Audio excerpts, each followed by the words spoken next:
Dearly redheaded, we are choosing consciousness today to get through this thing called grief. Interesting word, grief. It means love, which makes for a mighty good joke. But I'm here to tell you, there's nothing else. Just joy.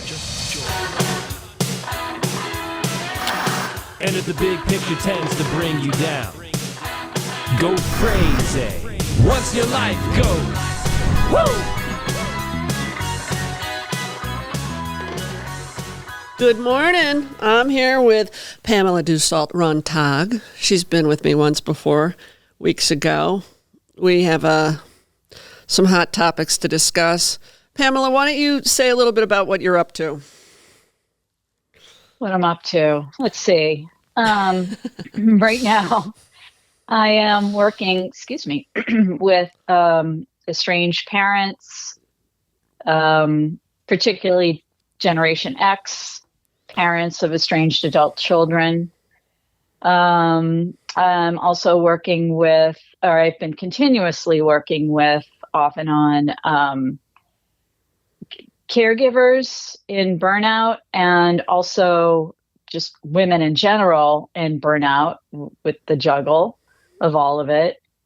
And that's kind of the where a lot of my attention is right now. So yeah, that's good attention.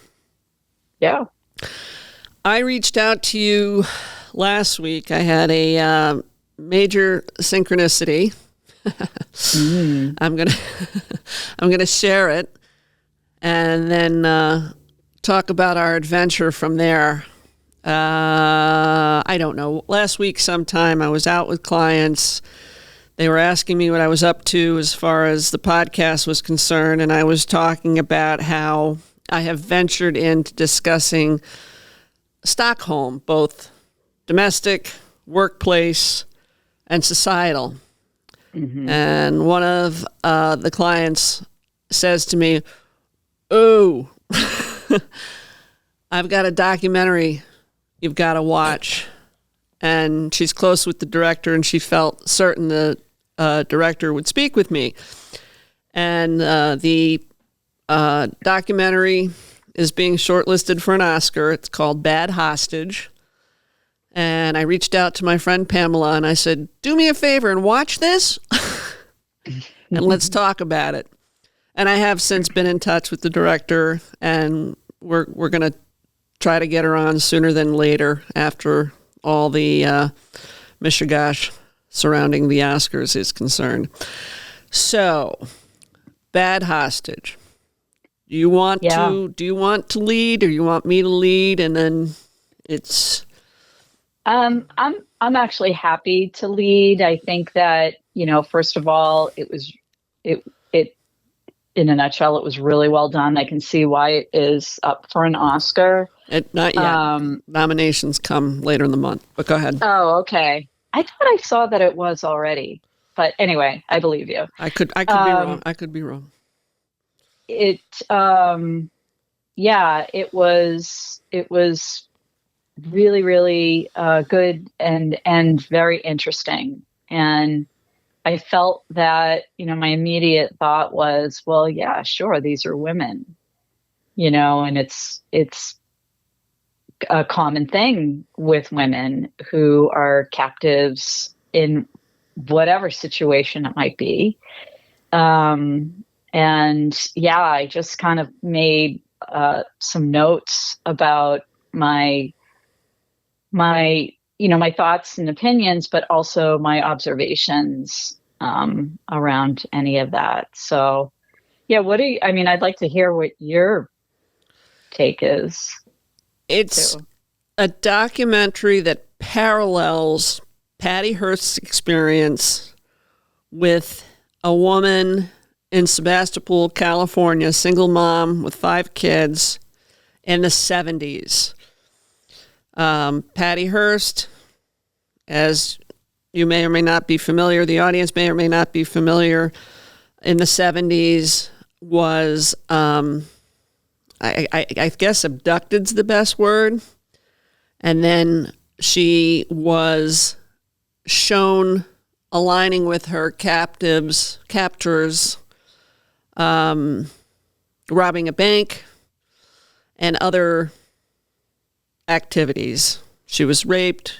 I don't know how long she was held for. I don't know all the details, but that's from which Stockholm originated. And then the woman in Sebastopol was in California. I actually have been there many years ago. It was a very rural area of California, and there were four men that exchanged in gunplay. Two officers were injured.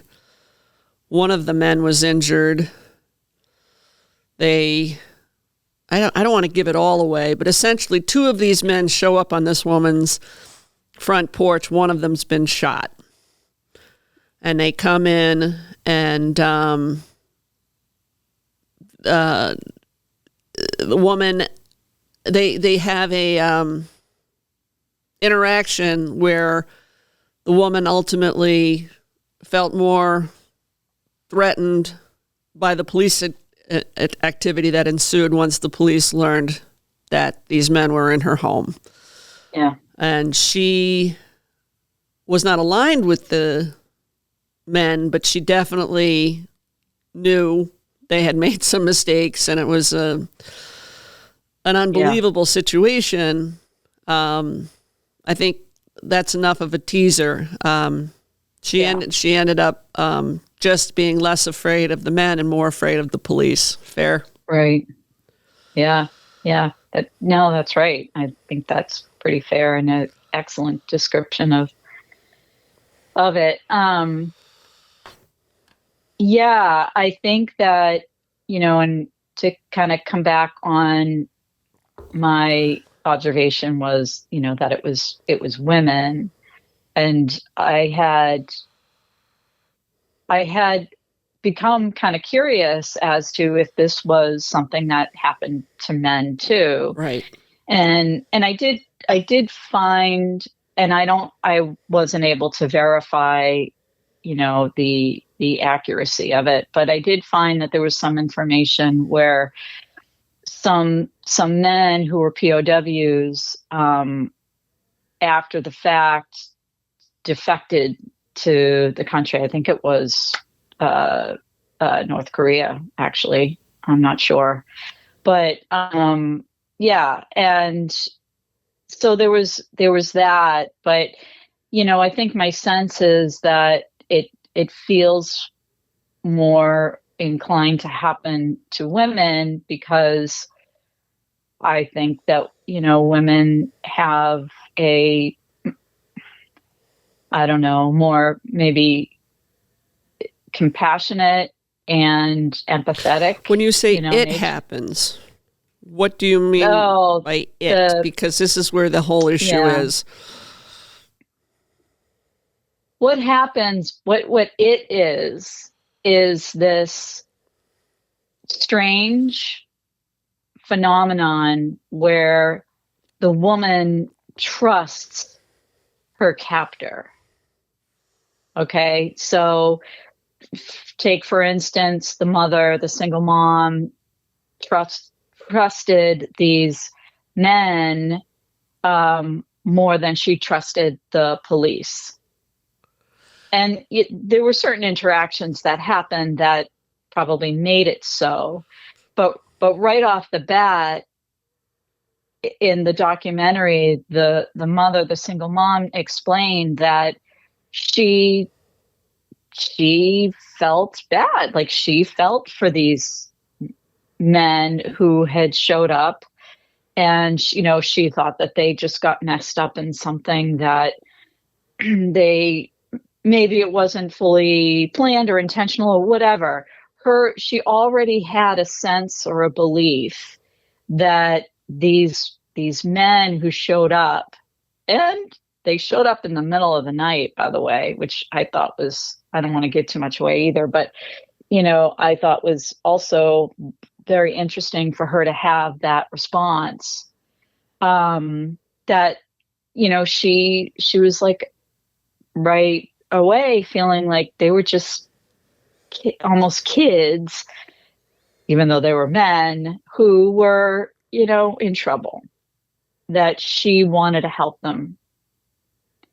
And that is it, right? It's this change that comes about where you're in danger, but you believe for whatever reason, and I feel like for her at least, it seems like she did that because she had a sense of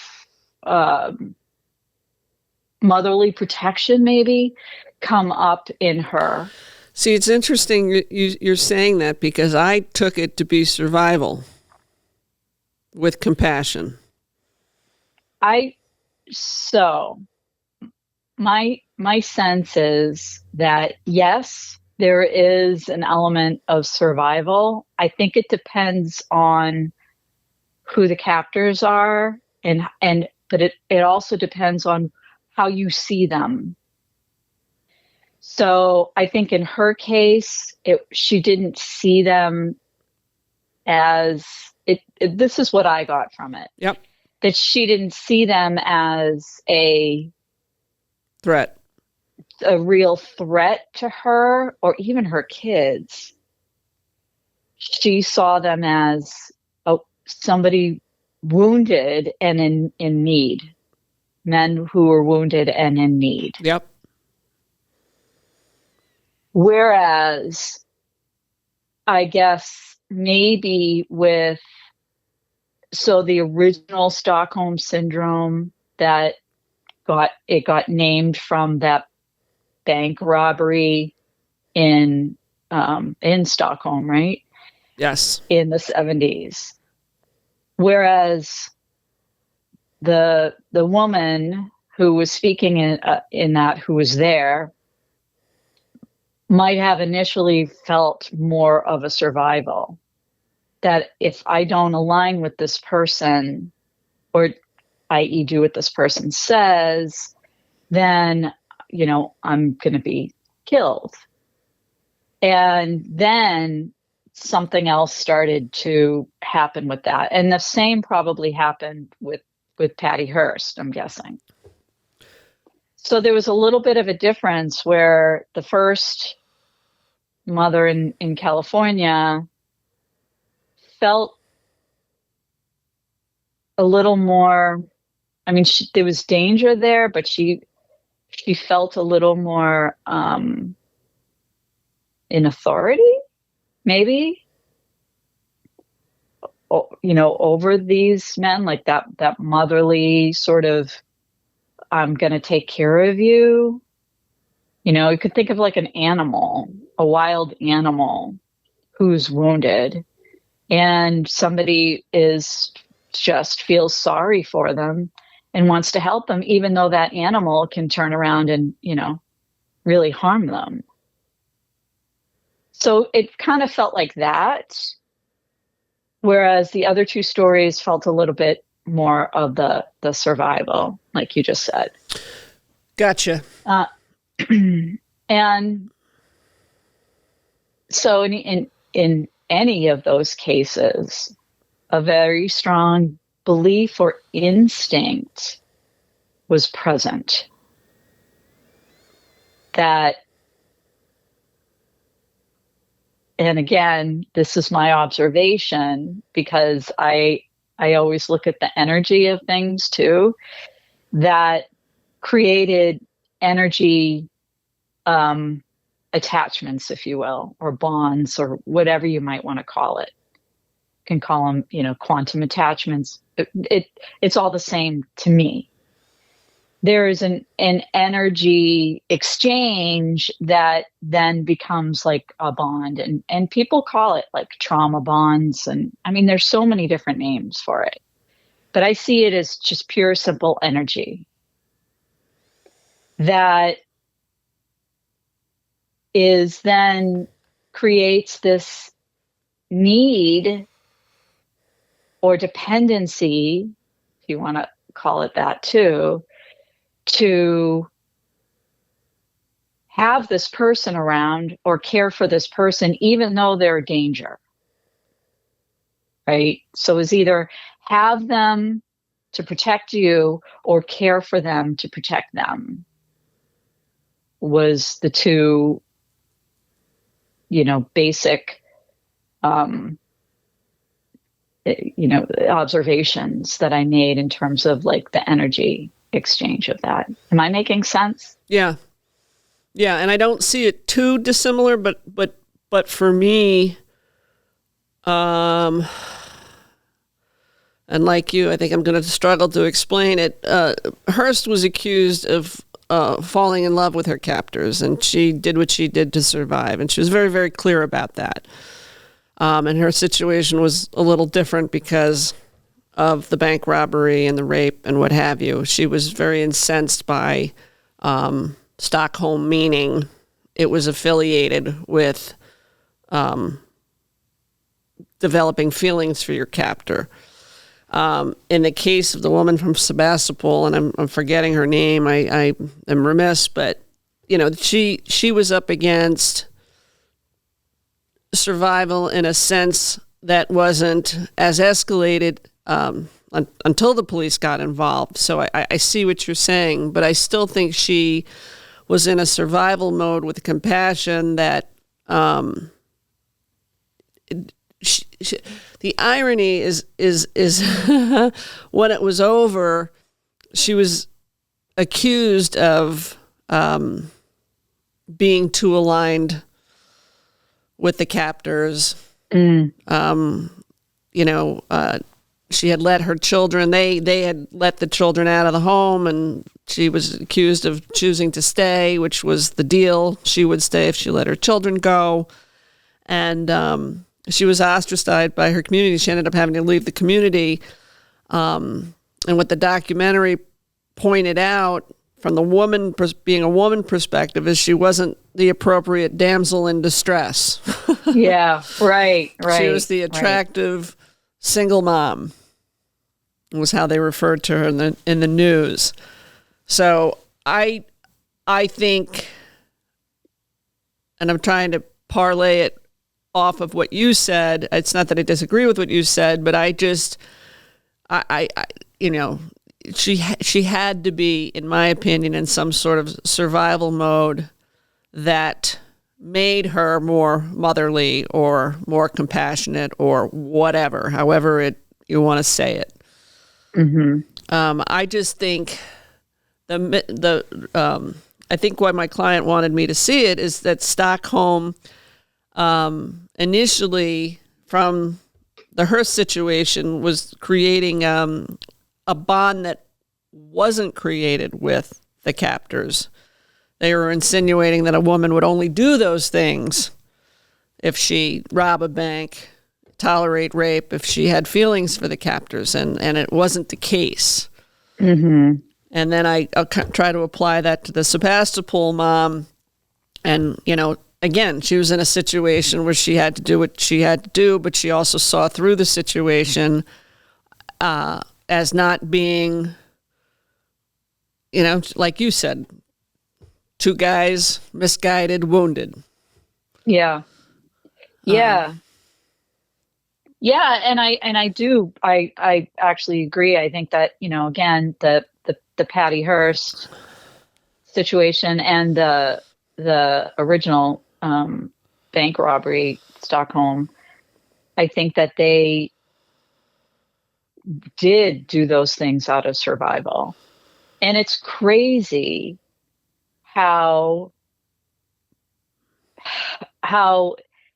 and I want to kind of get back to this idea of it being women.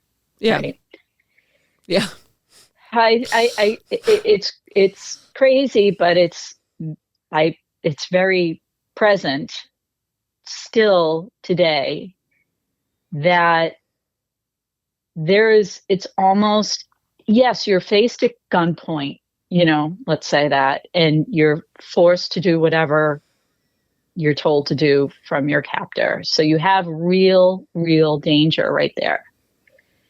But already I believe and sense that there is still present a cultural, societal, deep, old sense that men are already in position of power, of being able to overpower, and of hurting, of harming a woman. Maybe it's their strength. I don't know. But Well, but how they framed it. How they framed it. Yeah. I mean, I don't know about you, but I've always associated Stockholm with, in the case of Patty Hearst, that she fell for her captors. Until this documentary, I was like, holy shit, that's not what happened. No. And I was ashamed at my own, not only bastardization of what Stockholm initially meant, which is not how I mean it, right? Mm-hmm. But I was just astonished how someone could just say that, and I would take it for granted that it was accurate. Yeah. Yeah. I mean, it's centuries old that, we would do, we as women, whatever that man in power and however they were, expressing it, to overpower, right? In whatever situation, to do what it took to survive. And that's more how I mean it. Yeah. Like I was taking, I don't know if after this documentary, if I can resurrect Stockholm. I don't know if I can, in good conscience, use the term anymore, because it was so bastardized. Yeah. To mean something that it's like one of those things that you think has a good foundation. Yeah, it's not just it's not just about falling in love, with your captor in an unhealthy or dangerous or traumatic environment. I think it's forming some. I think Stockholm is about forming some kind of bond, and I need to do some research on this regarding Patty Hearst, because she was very offended by the fact that they thought, she was in love with her captors. Right. But it's my understanding, and I don't know, I thought that she had to have, like any cult member would have to have some kind of, period after, sort of, my mind's blank. I can't think of what it's called. When you're being like deprogrammed. Mm-hmm. And I thought that that's kind of what had to happen with her initially. But I could be wrong. She would have been, and horribly dissociated doing it. Mm-hmm. So, I mean, even my brain doing this podcast, all it does is want to dissociate from the topics that we discuss, because they're heavy. They're heavy. And the podcast has made me realize that I still have work to do where it comes to processing things. Not that I'm not doing well. I'm doing well, but it's as deep as I thought. and there's work to be done. So, and I don't even know, in speaking these last 25 minutes, I heard my own hypocrisy. Like, I was using Stockholm with the best of intentions, as you just described it.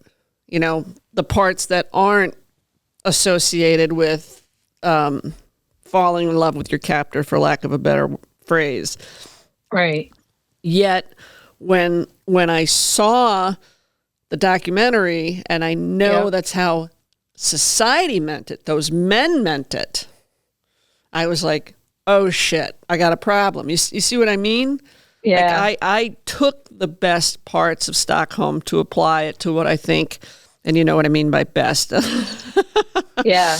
Yeah. I took the parts of Stockholm that worked for domestic violence, for workplace and societal Stockholm.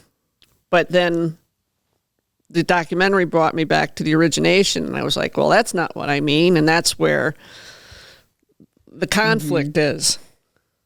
And in my mind, it's like, is it just a matter of talking about it and resurrecting the term that should have had a better intention?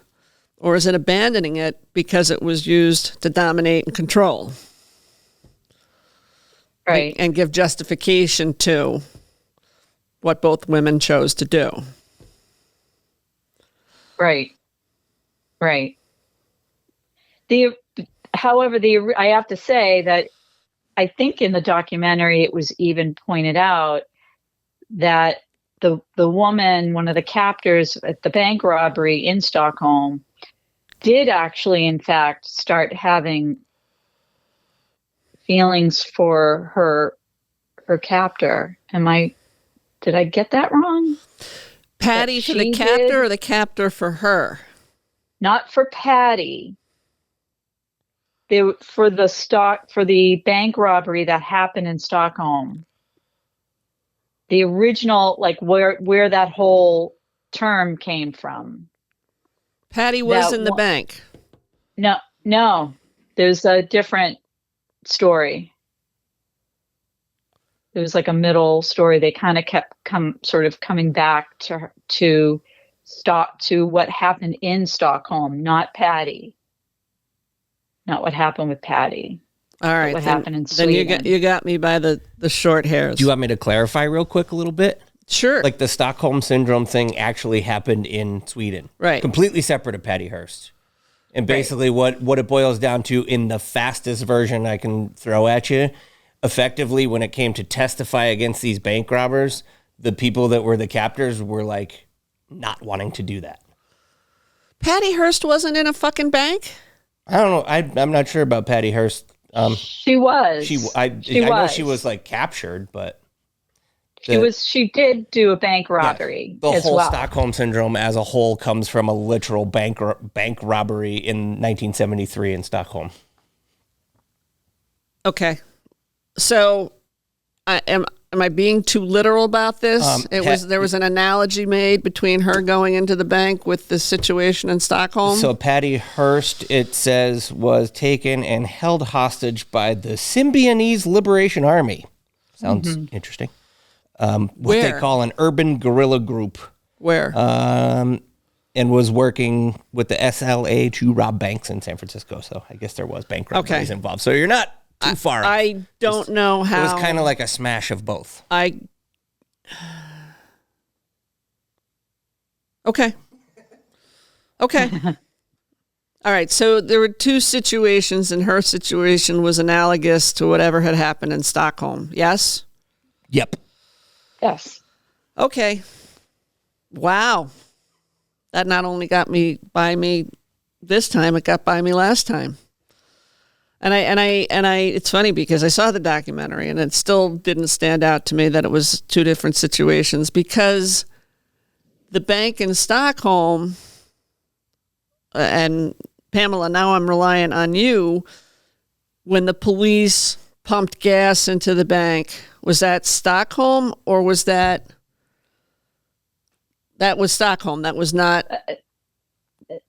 Go ahead. Excuse me. I think that I actually didn't remember that part either, the pumping the gas in, but I believe that was in Stockholm. And wow, your producer has it right that they were, and they had one woman on the documentary who was there, who was talking about how she did in fact start having feelings for the captor, the bank robber, one of them anyway. Yes, I remember that. But it was still, and again, it was still a survival thing. No? It started out that way. All right. Now I want to watch it. Now I want to watch it again. Yeah, she didn't want to testify, just like your producer just said. She didn't want to testify. Actually, I think there were more than her too that didn't want to testify. So something did happen that was, like I said, this sort of bond that is inexplicable that forms. So even though there is this sense of, need to survive and to protect yourself and to do what you're told to do, something else is in fact occurring that looks oppositional to what it should be. But and that's how I mean it. Yes, and that is how it's meant. I think that's how it's meant to those of us that understand it's possible through extreme dissociation or whatever the mechanism is. Mm. But again, and now I feel like I'm smoking the green a little bit. But in the case of Patty Hearst, she was absolutely in survival mode. And it wasn't the case. You know what I'm saying? She did what she did to survive. Right. So, and right. now I have to watch it again to see. I don't know why that wasn't distinguishable. I do, knowing me and how I think, but I'm glad you pointed it out. Thank you for listening and supporting Natural Born Redhead. If you follow the bouncing balls, please like and subscribe. If you know someone interested in sparing others grief and inciting joy, message me on Facebook or reach out via my website, Natural Born Redhead. J-Ma.